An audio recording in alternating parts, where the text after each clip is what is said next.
अब ऐसा लगता है कि एक तरफ चीन है तो बाकी तरफ पूरी दुनिया है, क्योंकि जिस तरह चीन अपनी चालें चलने में लगा हुआ है उससे ज्यादातर देश चीन से खार खाए बैठे हैं और सब इसी कोशिश में है कि कैसे चीन को सबक सिखाया जा सके। और यहाँ मजे की बात तो यह है कि भारत इस कड़ी में एक ऐसा देश है जो चीन की रग रग से वाकिफ है और भारत ये अच्छे से जानता है कि चीन पे कब और कहाँ वार करना है, क्योंकि जो तकरार भारत चीन के बीच देखने को मिल रही है वो और कहीं देखने को नहीं मिलेगी, क्योंकि चीन लद्दाख, सिक्किम, अरुणाचल और तो और पीओके में सीपैक के जरिए भारत को घेरना चाहता है। तो भारत ये अच्छे से जानता है कब और कहां चीन को ठिकाने लगाया जा सकता है। और इन्हीं सब में एक और देश है जो चीन से नफरत करता है। दरअसल यहाँ हम बात कर रहे हैं जापान की, जो भारत का सच्चा मित्र है, पर वहीं वो चीन से नफरत भी करता है।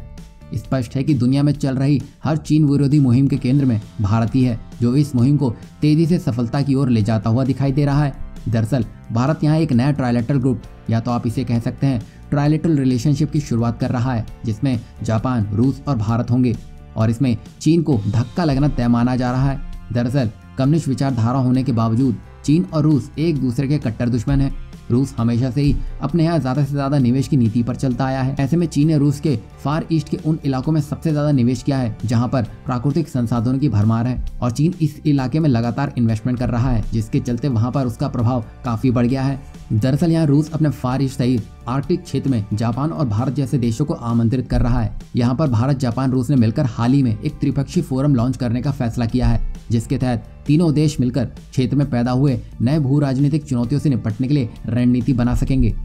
ऐसा इसलिए क्योंकि रूस को डर है कि कहीं चीन उसके फार ईस्ट और आर्कटिक क्षेत्र में रणनीतिक निवेश के माध्यम से अपना दबदबा ज्यादा न बढ़ा ले कि खुद रूस का प्रभाव वहां पर कम होने लगे। और यहाँ पर प्रतिभागियों ने आर्कटिक में 3 देशों के बीच बढ़ते संबंधों का स्वागत किया है और इसमें रूसी सुदूर पूर्व के साथ साथ क्षेत्रीय विकास की इंटरकनेक्टेड नेचर को भी मान्यता दी है। और यहाँ पर यह निवेश और व्यापार संबंधों को बढ़ावा देने के माध्यम से आर्कटिक और उत्तरी सागर मार्ग के विकास में त्रिपक्षीय साझेदारी की क्षमता का पता लगाने का काम किया जा रहा है, जो आने वाले भविष्य में नए गठजोड़ के रूप में उभरेगा।